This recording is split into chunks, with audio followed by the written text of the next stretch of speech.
रस्त्याच्या कडेला थंडीमध्ये कालू थरथरत बसलेला होता. लोक जात होते, येत होते, पण कुणी थांबत नव्हते.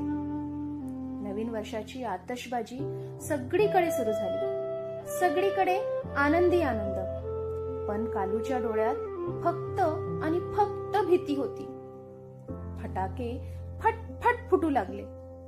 कालू घाबरून कोपऱ्यात शिरला. तेवढ्यात कुणीतरी थांबलं.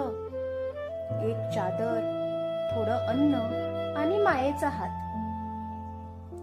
त्या क्षणी कालूला कळलं, नवीन वर्ष म्हणजे फक्त फटाके, भीती नाही, तर काळजी, प्रेम सुद्धा आहे.